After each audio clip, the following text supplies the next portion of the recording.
السلام عليكم ورحمة الله وبركاته. الحمد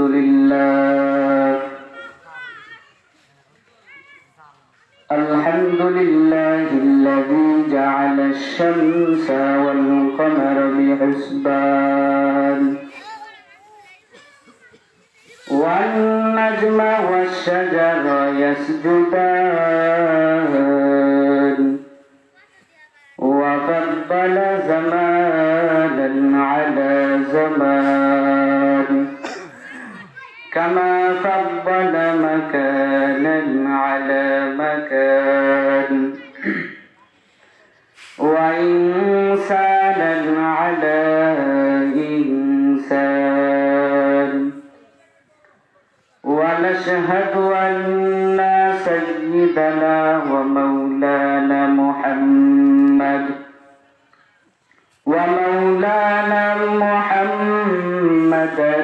عبده ورسوله الذي أرسله الله تعالى بالحق بشيرا ونذيرا وداعيا إلى الله بإذنه وسراجا منيرا. أما بعد فأعوذ بالله من الشيطان الرجيم. بسم الله الرحمن الرحيم. وما خلقت الجن والإنس إلا ليعبدون. وقال النبي صلى الله عليه وسلم إن القبور روضة من رياض الجنة أو حفرة من حفر النار أو كما قال عليه الصلاة والسلام. إنما الأعمال بالنيات.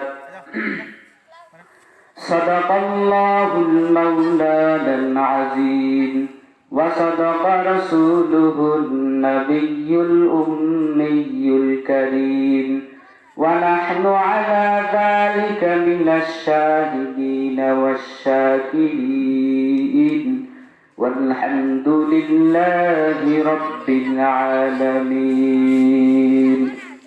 সকলে প্রাণ খুলে মহব্বতে দরুদ শরীফ পড়ি। আল্লাহুম্মা সাল্লি আলা মুহাম্মাদিন ওয়া আলা আলি মুহাম্মাদ কামা সাল্লাইতা আলা ইব্রাহিম ওয়া আলা আলি ইব্রাহিম ইন্নাকা হামিদুম মাজিদ।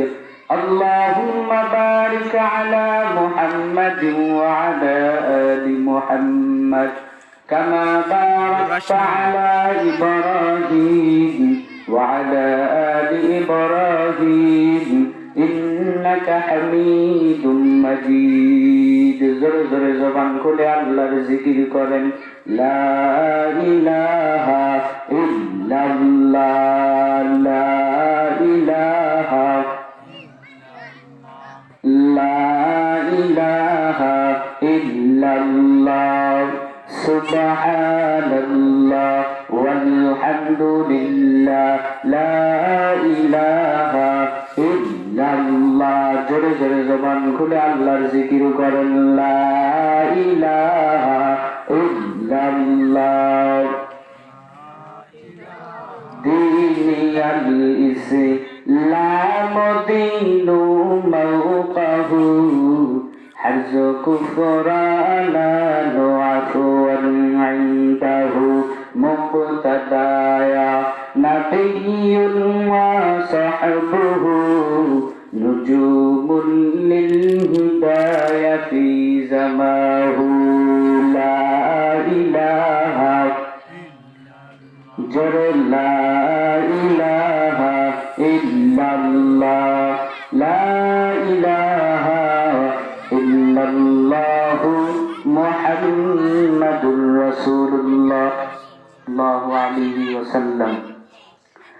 سبحانك لا علم لنا إلا ما علمتنا إنك أنت العليم الحكيم رب اشرح لي صدري ويسر لي أمري واحلل عقدة من لساني يفقهوا قولي الحمد لله ঐতিহ্যবাহী পলাশী দারুল উলুম কওমিয়া হাফেজিয়া মাদ্রাসার উন্নতি করবে আজকের এই বিরাট ইসলামী জালসা 22 ফেব্রুয়ারি 2022 উক্ত ওয়াজ মাহফিলের সম্মানিত সভাপতি, প্রধান অতিথি, বিশেষ অতিথিবৃন্দ, বহু দূর দূরান্ত থেকে আগত আল্লাহ পাকের আশিকিন, জাকিরিন, শাকিরিন, মুহিব্বিন, মুরব্বিয়ানে আয়োজন, কলিজার টুকরা সমবয়সী যুবক বন্ধুগণ, স্নেহের ছোট ভাই, বুড়ো বাবারা, যুবক ভাইয়েরা, পর্দার আড়ালে আমার মা ও বোনেরা, আমরা সর্বপ্রথম সেই আল্লাহ তাআলার দরবারে শুকরিয়া আদায় করছি যে মহান আল্লাহ পাক রব্বুল আলামিন আমাদেরকে দয়া করে, মায়া করে এই ফিতনার জামানায় কোরআন ও সুন্নাহর ভিত্তিতে সহিহ তরিকায় আমাকে কিছু কথা বলার এবং আপনাদেরকে কিছু কথা শোনাবার জন্য দুনিয়ার নানা রকম ফিতনা ফাসাদ থেকে ফারেক করিয়া কিছু সময় এই জান্নাতের বাগানের ভিতরে আমাকে আপনাকে বসার যে তৌফিক দান করেছেন, নিয়ামতের শুকর হিসাবে, মুসলমান হিসাবে ইমানের আওয়াজকে উচ্চ করে এক আওয়াজে সবাই কালিমাতুল শুকর উচ্চারণ করি আলহামদুলিল্লাহ। লাখ কোটি দরুদ ও সালাম সাইয়্যিদুল আম্বিয়া খাতামুন নবিয়্যিন হাবিবে কিবরিয়া রাসূলে আম্বিয়া রাহমাতে আলাম জনাবে হযরত মুহাম্মদুর রাসূলুল্লাহ সাল্লাল্লাহু আলাইহি ওয়াসাল্লামের উপর। সর্বপ্রথম তাদেরই গুণগান গাইতেছি যাদের মাধ্যমে আজকের এই সুন্দর আয়োজন। মাইক, লাইট, প্যান্ডেল, অর্থ দিয়ে, টাকা দিয়ে, শ্রম দিয়ে, ভালোবাসা দিয়ে, বুদ্ধি দিয়ে, সময় দিয়ে, সহযোগিতার হাত যারা এই মাহফিলের জন্য বাড়াইছেন, আল্লাহ পাক রব্বুল আলামিন তাদেরকে এই কালে শান্তি, পরকালে মুক্তির ব্যবস্থা করুন, আমিন। আমি আপনাদের সামনে কোরআনে হাকিম থেকে একখানা আয়াতে কারিমা তেলাওয়াত করেছি। বিশ্ব নবী, শেষ নবী, মায়ার নবী, শ্রেষ্ঠ নবীর অসংখ্য অগণিত হাদিসের বাণী থেকে ছোট্ট একটা হাদিস আমি আপনাদের সামনে তেলাওয়াত করেছি। কোরআনের আয়াত এবং হাদিস দ্বারা ইনশাআল্লাহ আল্লাহ পাক যদি আমাকে কিছু কথা বলার তৌফিক দান করেন, তাহলে ইনশাআল্লাহ আমি কিছু কথা আপনাদের সামনে বলব। সময় খুবই কম। আল্লাহ পাক রব্বুল আলামিন বলেন, ওয়া মা খালাকতুল জিন্না ওয়াল ইনসা ইল্লা লিয়াবুদুন। আল্লাহ তাআলা বলেন, মানুষ এবং জিনকে আমি আল্লাহ দুনিয়াতে শুধু আমার গোলামি করার জন্য পাঠাইছি। দুনিয়াতে মানুষের গোলামি করার জন্য আমি অনেক জিনিস বানাইছি, কিন্তু মানুষকে শুধু আমি আল্লাহর গোলামি করার জন্য দুনিয়ার জমিনের ভিতরে পাঠাইছি, আর কারো গোলামি করার জন্য না, শুধুমাত্র আল্লাহ তাআলার গোলামি করার জন্য। আল্লাহ তাআলা এই জন্য কোরআনুল কারীমের ভিতরে বলেন, ওয়া মা খালাকতুল জিন্না ওয়াল ইনসা ইল্লা লিয়াবুদুন। আল্লাহ পাক রব্বুল আলামিন বলেন, ও মানব জাতি, দুনিয়ার জমিনে আমি আল্লাহ যে তোমাকে পাঠাইলাম, তোমাদেরকে যে আমি দুনিয়ার জমিনে পাঠাইলাম, অবশ্যই আমি আল্লাহর কোনো উদ্দেশ্য আছে। দুনিয়ার জমিনে মানুষ যদি কেউ কাউকে কোনো জায়গায় পাঠায়, কোনো উদ্দেশ্য ছাড়া পাঠায় না। আল্লাহ তাআলাও ঠিক আমাদেরকে তেমনি ভাবে দুনিয়ার জমিনে পাঠাইছেন একটা উদ্দেশ্য দিয়ে। উদ্দেশ্য হলো আল্লাহ তাআলার গোলামি করতে হবে। এই জন্য আল্লাহ পাক রব্বুল আলামিন বলেন, আমি আল্লাহ তাআলা মানুষ এবং জিনকে আমার গোলামি করার জন্য দুনিয়ার জমিনে পাঠাইছি।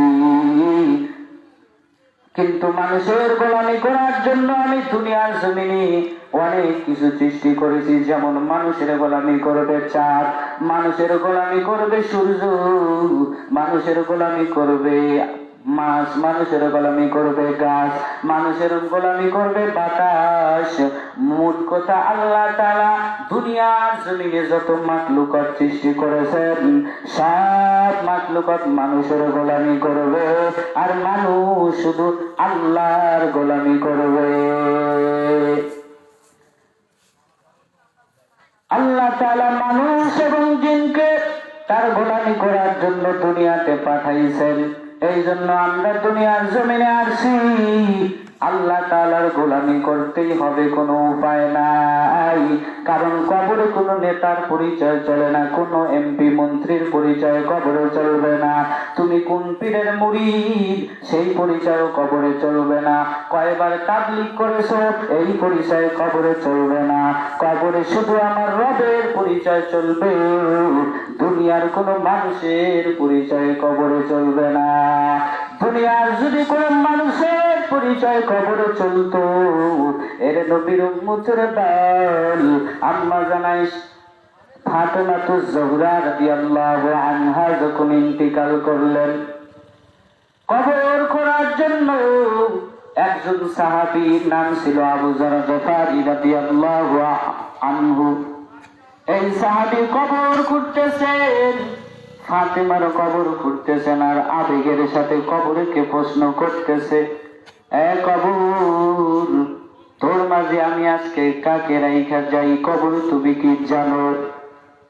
তোমার মাঝে এমন একটি ব্যক্তিকে রাখছি যে সমস্ত নবীদের ভিতরে আশরাফ, সমস্ত নবীদের ভিতরে শ্রেষ্ঠ নবী, আখির নবী জনাবে মুহাম্মদুর রাসূলুল্লাহ সাল্লাল্লাহু আলাইহি ওয়াসাল্লামের একমাত্র কন্যা ফাতেমাকে তোমার মাঝে রাখবো রে কবর।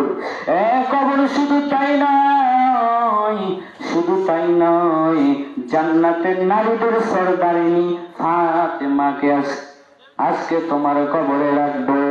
এ কবর, শুধু তাই নয়, 10 জন সাহাবা যারা দুনিয়াতে জান্নাতের সার্টিফিকেট পেয়েছে, এদের মধ্যে থেকে একজনের স্ত্রী, তাকে এই কবরের ভিতরে রাখবো রে কবর।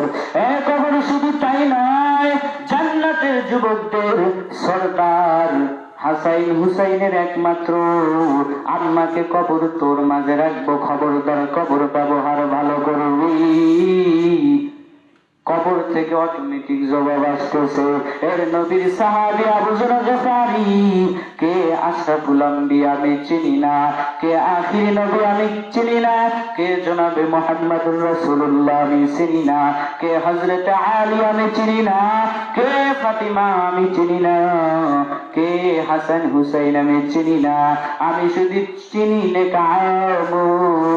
নেক আমল যারা ভালো হবে, আমি কবর তাদের সাথে ভালো ব্যবহার করব।